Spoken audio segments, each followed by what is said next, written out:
We've trekked in from the northeast and made rest at a cascade of outcrops on the western side of Mammon's Gulch. The surrounding peaks are staggering, indifferent to our presence. Preston is boisterous. Stands at 6'3". He's dressed out of his fine clothes, perhaps hoping to fit in with us. Brewer and the others are not impressed, if raised eyebrows are any unit of measurement. Clearly, he's a novice, but it's worth noting that Preston can be quite endearing. He favors the use of a spyglass over any gun or blade, always on the lookout for something new to expose or discover. Oh, the corruption here is in full bloom, for lack of a better term. With the incursion here still in its infancy, I wondered if some semblance of order and hierarchy might appear amongst the corrupted. But this is not the case. They're all as disorganized and lobotomized as in the bayou. Despite their mindless, abominable presence, I feel myself being studied from beneath the trees. No. Catalogued. Catalogued is the word. Just as a blind curator navigates the dense archives of a museum and slips some small, dead thing into its perfect drawer.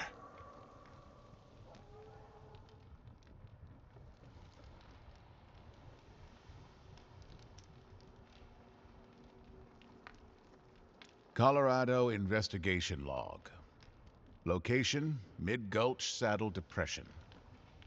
Day 2. Morning. We discovered a survey group's destroyed campsite. It was in total disarray and mostly incinerated. Brass equipment intact. Salvaged the following surveyor logs. Dale Gerard, PLSS Acreage Report. Day 1. Graham switched us to the solar compass. Our prismatic is being thrown off by ore deposits along the western slope. The compass is heavy and hot in the sun. It burned Graham's hand. We're 5 degrees off true north on account of the magnetism. We'll re-walk the links for accurate acreage in the morning. Day 4. Melanie has her seismometer ready. The thing's acting up. Jumping like a cricket in a thunderstorm is how she put it. Can't be on account of the ore, though. Strange. Day 5. Graham's dead. He measured out the acre with 255 chain lengths, then vanished in a sudden flash of heat that seemed to come out of nowhere. The leftover links he'd been carrying somehow heaped and fused to his skull. We buried him. It was the only thing we could think to do. What could have done that to Graham? Poor Melanie. Just last night, when we were laughing and drinking around the campfire, she said she'd never get married, especially to Graham. So why is she sleeping all alone on that patch of scorched earth where we found his body?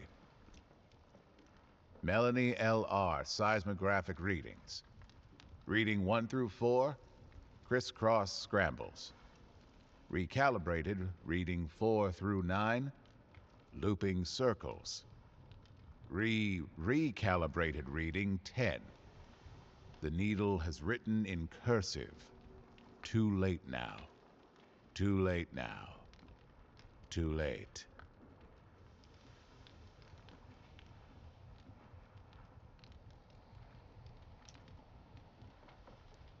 Mammon's Gulch Field Report.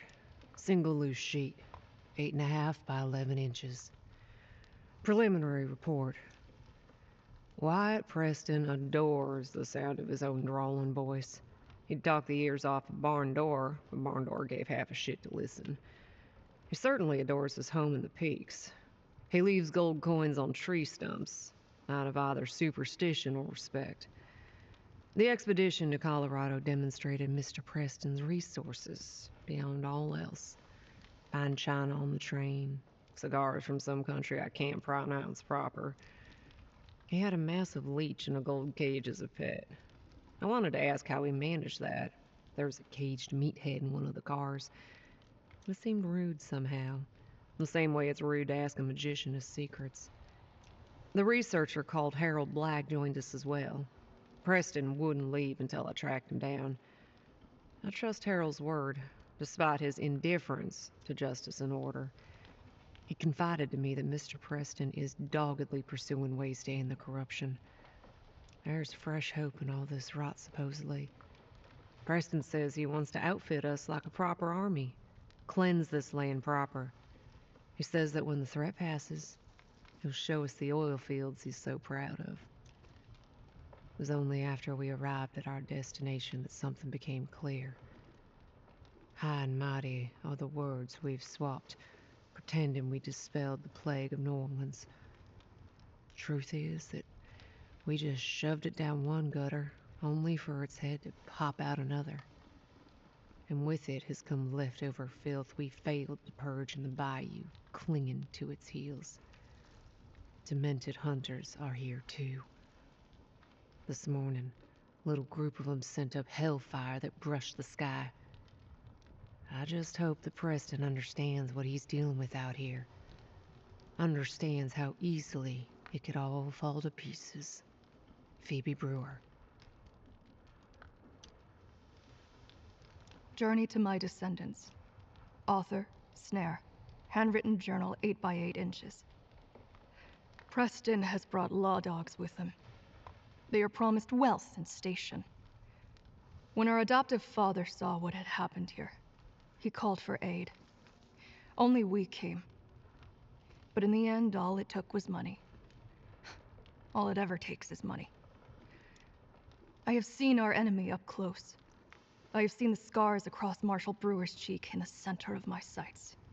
She and her troop were wise to cover their tracks, but they did so with the skill of a child hiding from a bear, leaving a trail of grunts anywhere they went. Their killing is sloppy and savage. Buckshot reminds me to tread careful. I can spit on their skills all I like, but it is their confidence we must track. The law dogs do not need to be smart. They could kill us with a storm of bullets without a second thought. There are many kinds of storms here now. Come evening, there was thunder, yet the sky remained clear. Dust in a strange glow rose over the low eastern range across the way.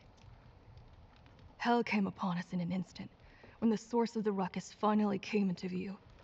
A herd of horses galloping, on fire. Flames flickered from their sunset hides, licked their heels. Their manes sparked in a way only death could see as pretty. We cannot outrun this nightmarish corruption, or the things it brings with it, along with the presence of the law dogs. What option does that leave us?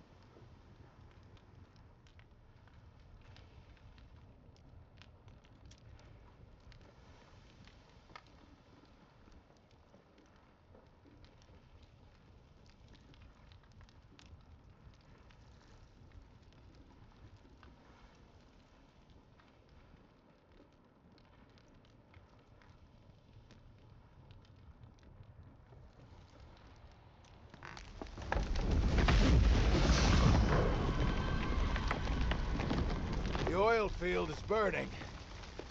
It was set ablaze just as we came upon it.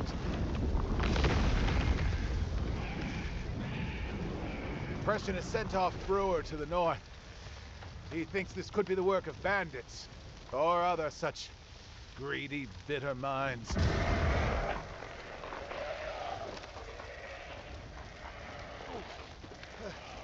A dozen immolators have swarmed the oil field. The heat is too intense to see clearly, but they are in a circle. What is that there?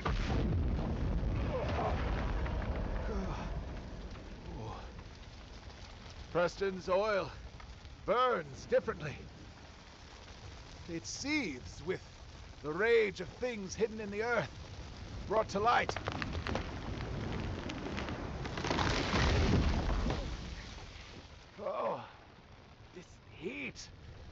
Oh, I do not think it's natural. It smells of things that should never have been touched by man. The odor contains the faintest traces of iron and ruined flesh when you stand downwind.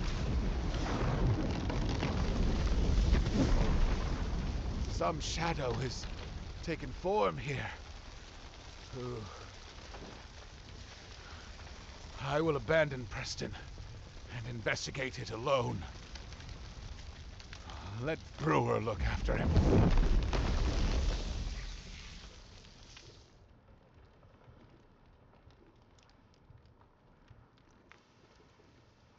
Puppet Theater Script, Act 1.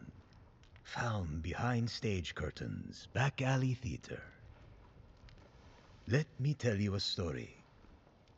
There once was a wandering puppeteer, a man of myths who crossed many seas. In his search for greater legends, this traveler found himself caught in a tale too peculiar and strange to not play a part in it. It all began when the traveler came across the corpses of 3 railmen and 2 strange characters getting dressed in their coal-stained clothes. We shall call one Pig, the other Bee. Pig and Bee offered the traveler a deal. If he helped them achieve their goal, they would let him live. He gladly accepted and slithered into a dead man's trousers. He stained his eyes with soot and took on the speech of someone who tends the steam boiler on a locomotive.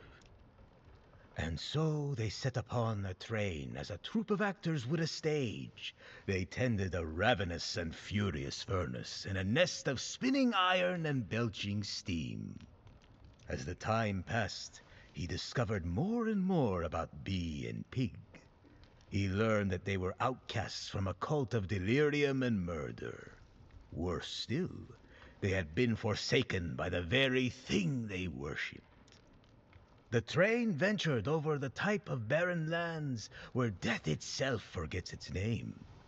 They came upon the promised land, Colorado. There, a sickness had brought nightmares of the dead to life. Their faith had been rewarded after all. They'd been given a second chance.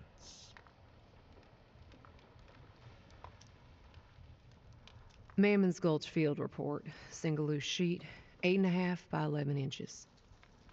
Warning. These local trappers know how to spring sharp iron around your waist. They know these slopes like we know a swamp.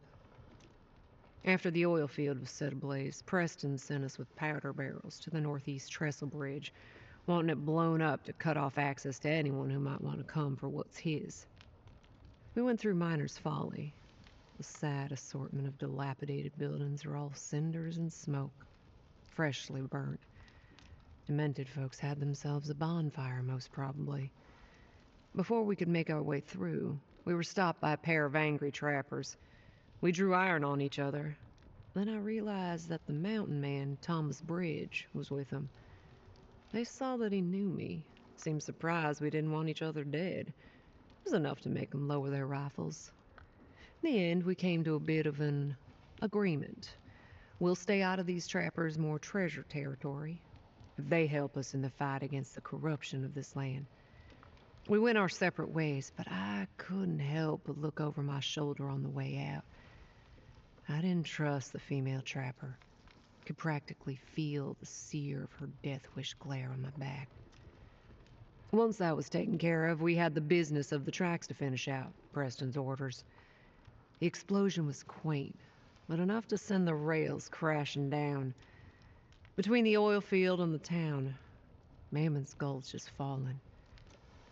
Can't quite say yet whether it's into our hands or into the fire's. But one thing is for certain. Preston's money doesn't impress death. Not even a little bit. Phoebe Brewer.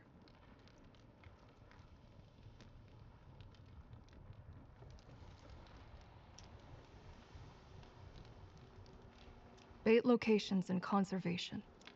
Leather-bound journal, 3 by 4 inches. Friday, found 2 sets of tracks. First set, boot prints from the north. Running, fumbled. Crawled over the dam into the beaver lodge. Sense of fear, piss, oil used for rock splitters. Second set. Came north, veered south. Lumbering steps. Still hot, burned everything they touched. Sense of tar, iron, overcooked meat. Saturday. We followed both sets of tracks back to Greystone Pit. Found another hunter ripped in half. Lower half was smeared over a granite wall, then left in a kneeling position on the ground. Upper half was shoved into a ceiling crack above the rest. The smell is different. Heavy with sage. Must be the work of a different creature entirely. Found a note and payment in a pack nearby. I'm sorry to send you to the pit with so little information. Our superstitions and rituals have become too dangerous. I don't know what Boss has done. He won't talk about it. I hope these cases of ammunition are enough to fix the current predicament. The sage bundles are for burning. May they keep you safe. Stalk quiet and brave down there. Signed, Delacroix.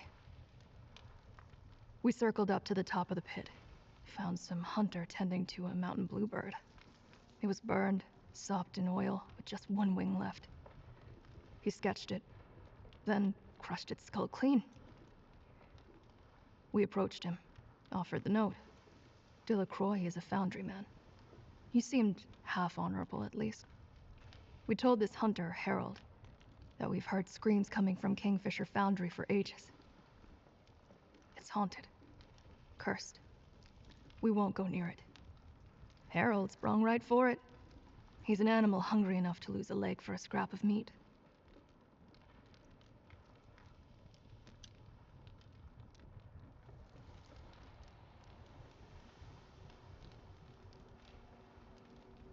Kingfisher Foundry Log, Mammon's Gulch. Comments, Harold Black. Original author, Delacroix. Oil Reinvigoration Ritual Number 14, Observer Delacroix. Changelog. Iron plug casings have been strengthened to better bear the forces. Subjects are compressed and forged from the neck down, and only after being fed tokens. Convince the boss this was more humane. Ingesting the bounties puts them into a trance.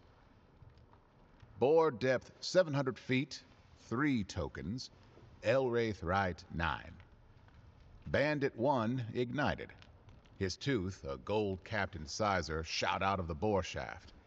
Buried itself in my arm. Had to dig it out myself. Then, boss confiscated it for the gold. Bore depth 984 feet, 4 tokens. Eyeless Navigator right 2. Bandit 2 begged for us to take care of his grandma out on some prairie. Had to be sedated. Flesh bulged with enough pressure to break his casing, clogging the shaft. Had to re-bore the shaft to unclog it.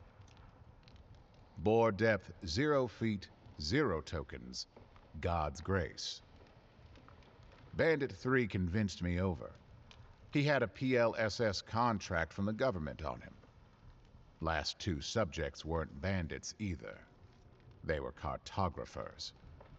Boss lied big time. I can't keep contorting innocent people and holding that guilt in me. Bore depth 1,325 feet, 6 tokens. Finch's Lullaby right 1. I won't abide threats and slander. I relieved Delacroix of his station by feeding him the final tokens before encasing him in the plug. His casing struck brimstone. The reinvigoration worked at last. It turned the clay into treasure.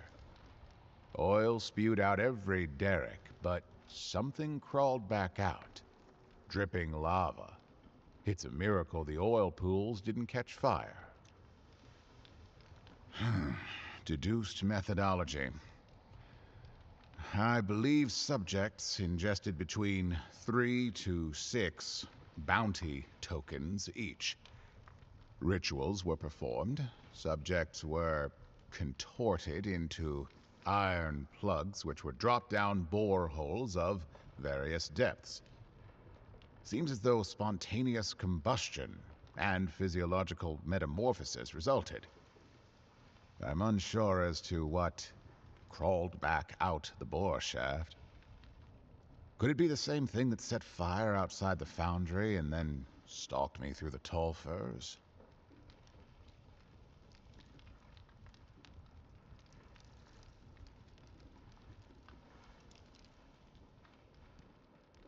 Puppet Theater Script, Act 2, found behind stage curtains, back alley theater. Bee and Pig reveled in this devastated land. Cold machines ripped precious ores from the soil. Pipes sprayed black earth into the air. The mountains watched over the trenches and scars of the Great Gulch, with no interest in those who suffered within it. The pair were well versed in executing monsters.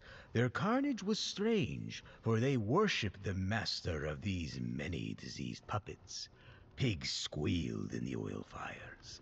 Bee prayed to hives. With their senses sharp, they traced the hand of their puppet master to Grisly Lodge. Sickness and evil gusted from its chimney like it was an ancient wound, a place of miraculous birth. Inside were the lower halves of men kneeling in a circle, killed by some unknown monstrosity. Bundles of sage at their waists, and Bee and Pig burned them to cleanse the air. In the cellar was a pit dressed for rituals. Barrels had been hoarded, mounded, and blessed. There was a stench of tokens. Bee and Pig fell to their knees, and the traveler traced every symbol of salvation he knew.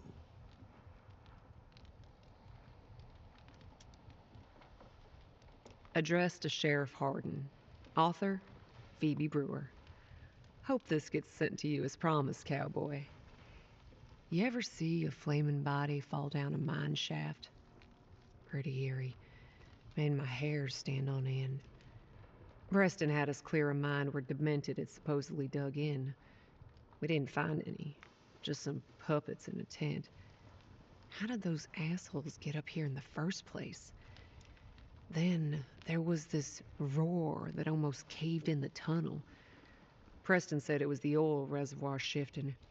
He used fancy rockhound terms for roar. But that didn't explain the flaming body that suddenly fell from the pit entrance above us. Preston said that kind of thing happens all the time. Mine workers get sad and try to bring light to the darkest parts of the world. Can't say I relate to that. We spent the night down there, and I took it as another opportunity to case Wyatt Preston up, down, and sideways. Preston isn't through and through evil, from what I've seen so far. He's the kind of boy who stole his daddy's gun to shoot anthills. Trick with him is, you let him talk on long enough, he starts to let stuff slip. Preston has friends with even more gold in their pockets, turns out. He said they're into occult stuff, chanting in masks and swallowing goat eyes and whatever else it takes for them to gain more. Other than taking up the hunt themselves, of course. That's for others to do for them. After Wyatt finished off his handle of wine, I snatched a journal from his coat, wrote down some names, sent him along. You've got digging to do while I keep playing this rich boy's nanny.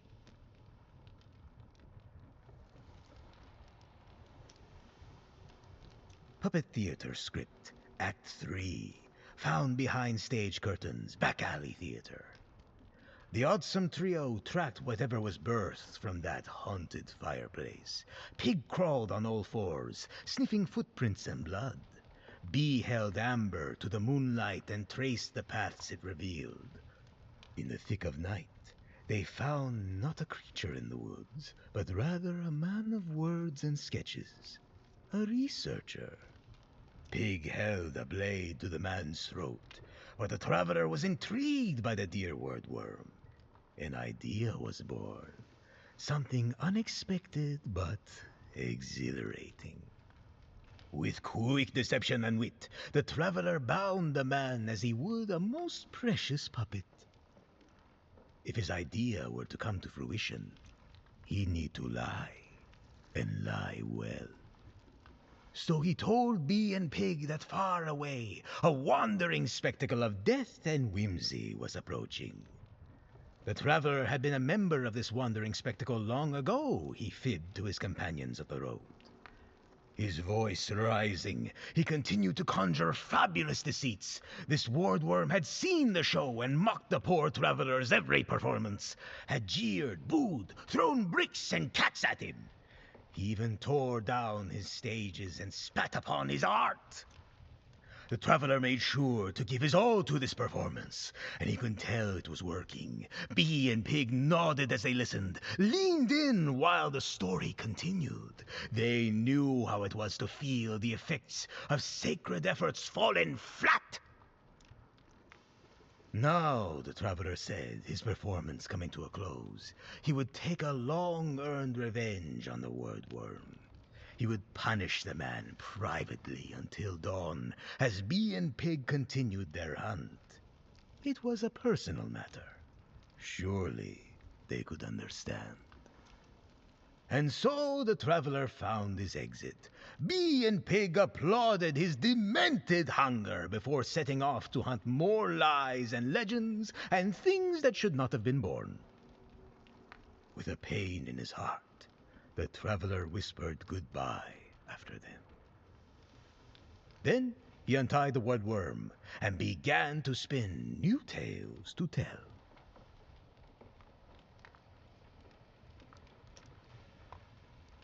Sketchbook number 45, Colorado. Illustrations and notes. Penned by Harold Black. I sketched the strange puppet fellow who saved me from demented savagery.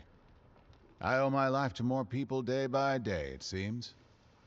Hayale took a liking to my ink, and so an easy gift of it was made. As he recounted his tale, I divined the hunting lodge as the source of this incursion. The lodge's chimney is covered in hardened pustules and forms a birth canal, for lack of better terminology. Through it, the demented and their jester found the remnants of a mass storage site of bounty tokens. The trio glowed in dark sight from its contaminated energies. I cannot prove much, but if I were to venture at a cause for a corruption springing forth from this token depository, it would be ritual tampering. We were no strangers to occult experimentation in the bayou. We recognized it here. It was as brutal and barbaric as always. I was wrong about Preston. My theory: he released token energy deep underground, awoke the corruption in Mammon's Gulch. Intense heat and fire were either a catalyst or byproduct of its awakening, possibly involving what became of the Foundry Man, Delacroix. Victims include the 3 PLSS surveyors from the destroyed campsite we discovered before. As Preston seeks to pry dark secrets of the Earth, I will pry the secrets out of him.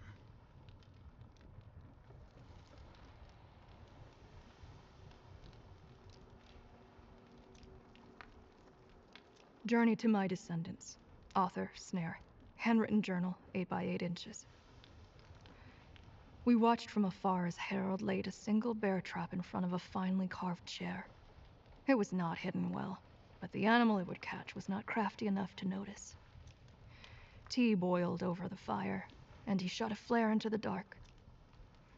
Preston came up the slope and took the nicest seat for himself. Iron snapped to his leg. His screams called Brewer over right away.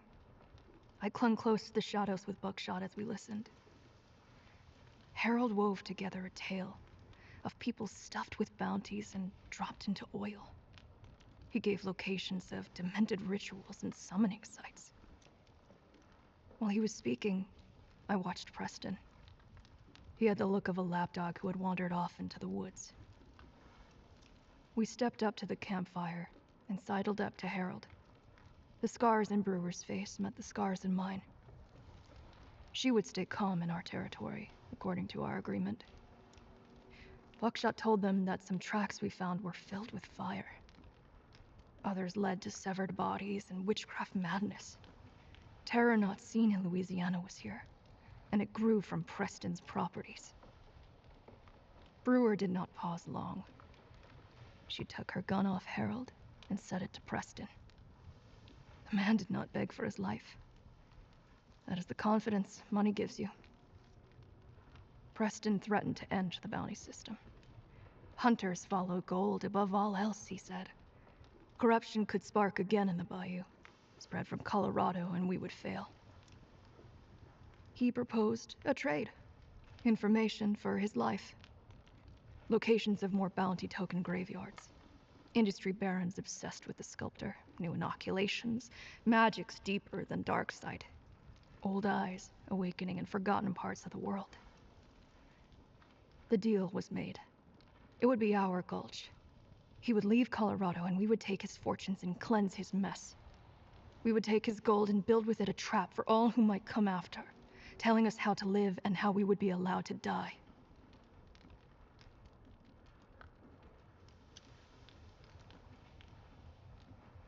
Tortured Peaks, excerpt. Rejected Dime novel, July 1897. Author, Jasper Priest.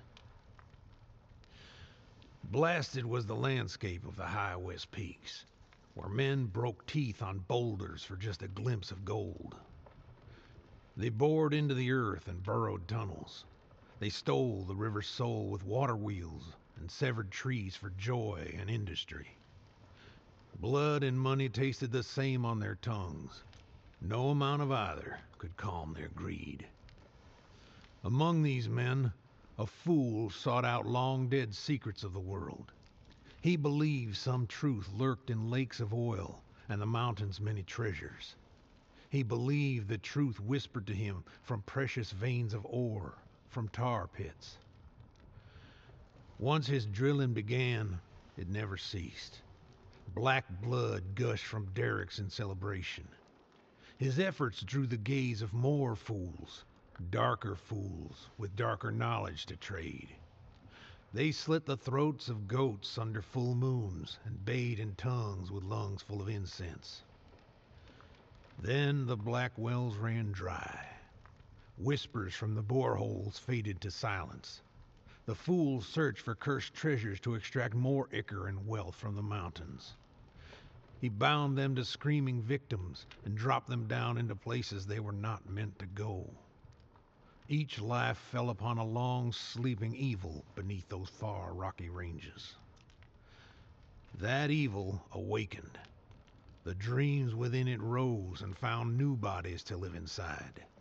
Rib cages were split open and skin rotted to the ground.